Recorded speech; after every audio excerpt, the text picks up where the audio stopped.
Mga kapuso, naging bagyo na yung low pressure area sa silangan ng Southern Luzon at pinangalan ng Bagyong Paulo.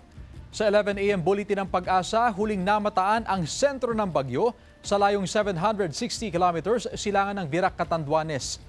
Ayon sa Pag-asa, posible itong tumama sa Isabela o Northern Aurora sa Biyernes ng umaga o hapon. Posibleng ngayong hapon o gabi ay maglabas na rin ng wind signal ang Pag-asa. Sa ngayon, easterlies pa rin ang patuloy na makakaapekto sa bansa. Posible sa mga susunod na araw ay magsimula na rin maramdaman ang epekto ng Bagyong Paulo, lalo na sa Luzon.